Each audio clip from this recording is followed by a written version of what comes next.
The psalm really packs a theological punch. So we want to take a look at the theology of the psalm.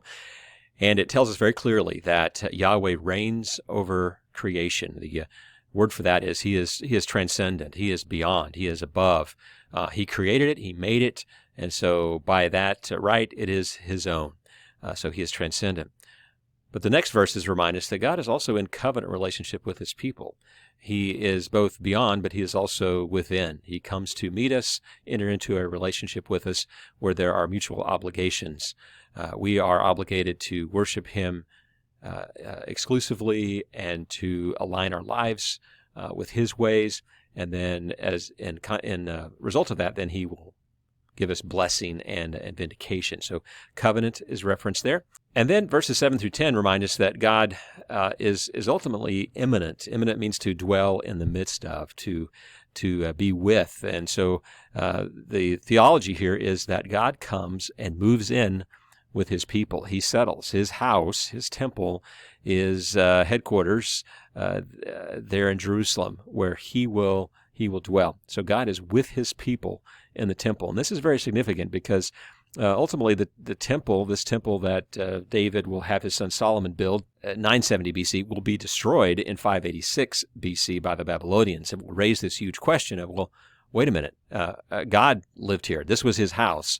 So how could it possibly be destroyed? How could God leave and abandon his home? So this sets it up as the understanding that the Jewish people had, that God took up residence in their midst. So pretty amazing thought. God is both transcendent and he is immanent.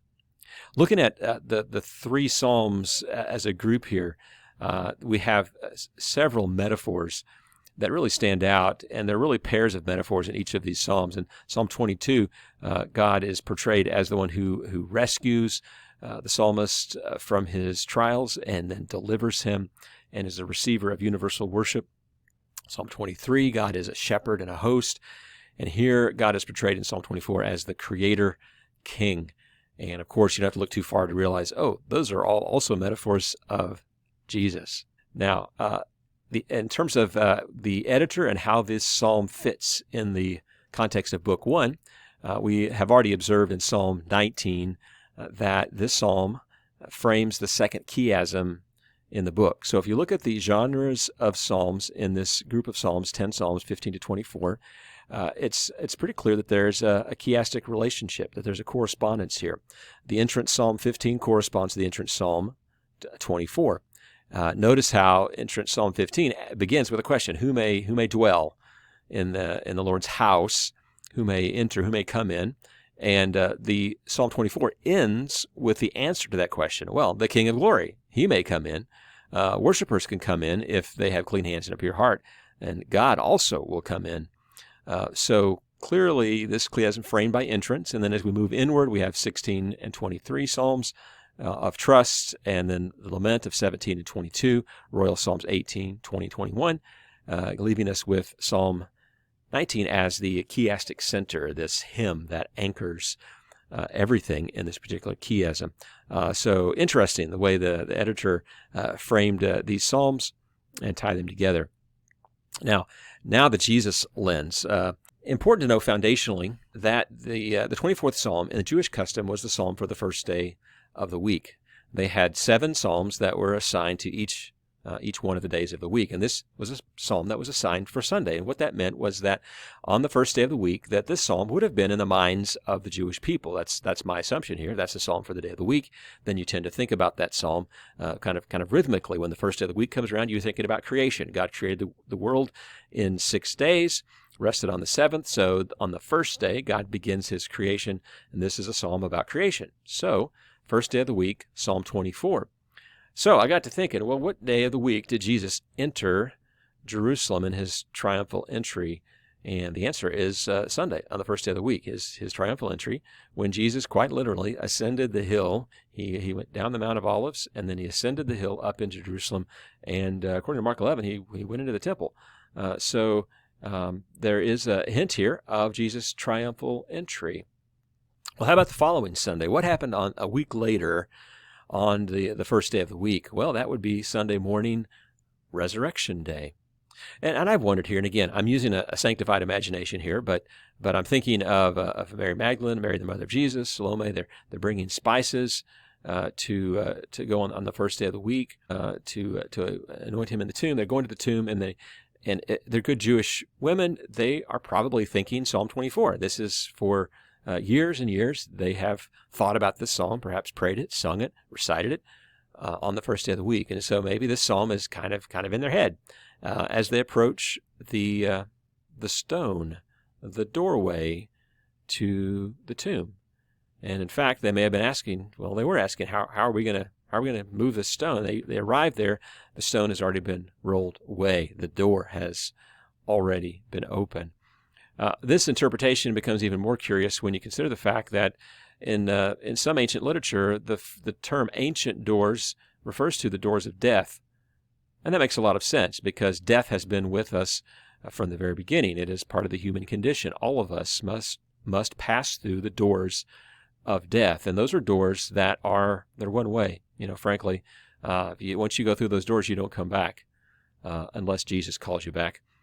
So what if this is another way of thinking about these ancient doors, the ancient doors of death? Jesus entered those doors on a Friday afternoon. His body was prepared, laid in a tomb, and he was in death until that Sunday morning when those ancient doors were now opened from the inside for the first time ever. Those doors now are wide open, broken open. And as the writer of Hebrews says in chapter 2, verse 14, that Jesus, through his death, destroyed the devil who holds the power of death and set free all those who were held in slavery by their fear of death. So Jesus has entered the doors of death, defeated it, and broken them open so that we are now free from the fear of death. What if that is the understanding of the ancient doors in verse 7? That idea is further emboldened by church history. This psalm has been used historically by the church as the psalm for ascension.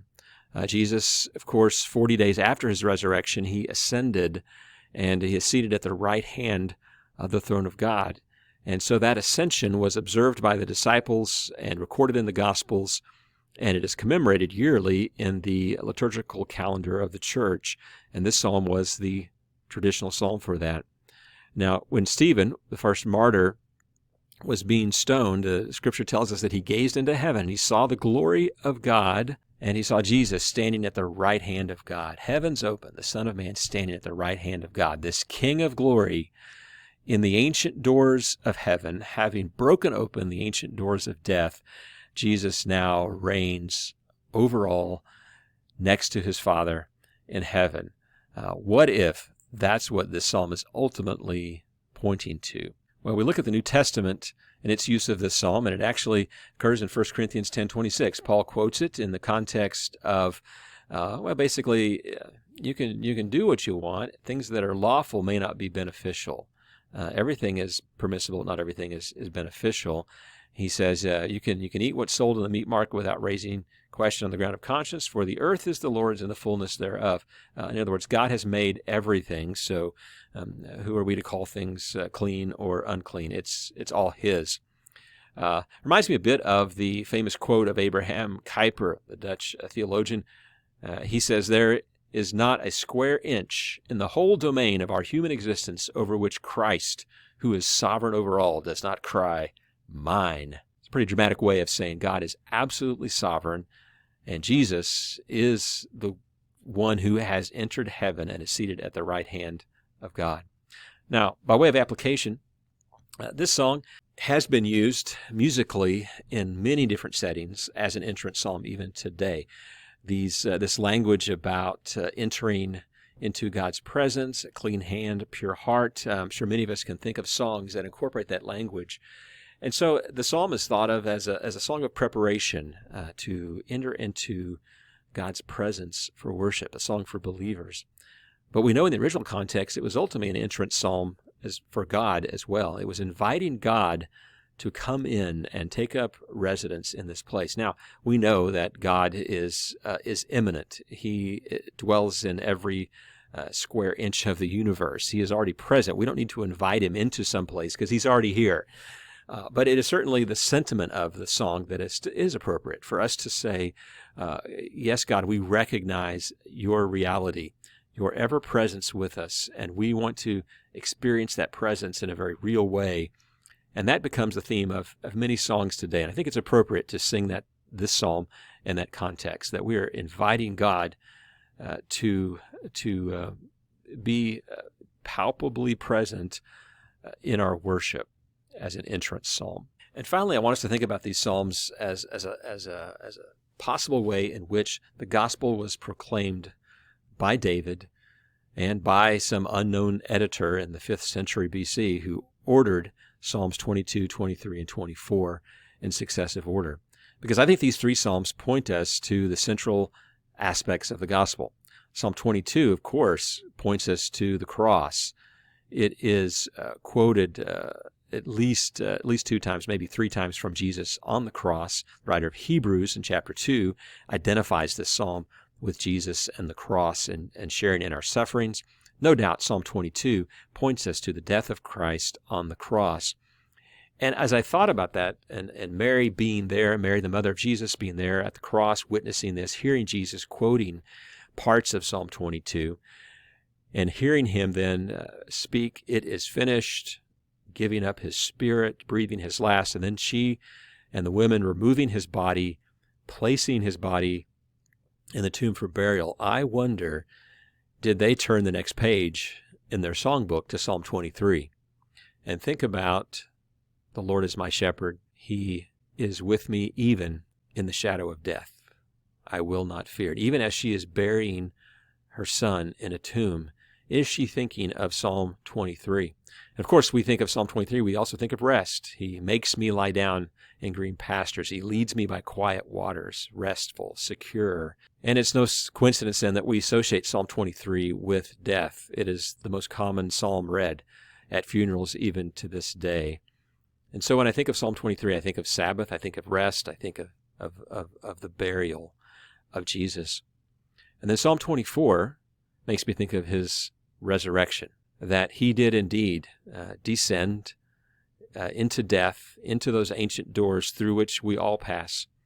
And Jesus, doing battle with death, came out the victor and invites us to join him in that victory celebration.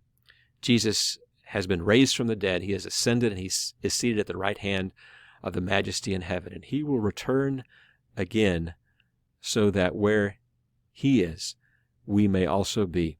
Is it possible that the gospel was preached 1,000 years ago in these 3 psalms by David, only to be fulfilled ultimately by Jesus in his death, burial, and resurrection? That's some good news.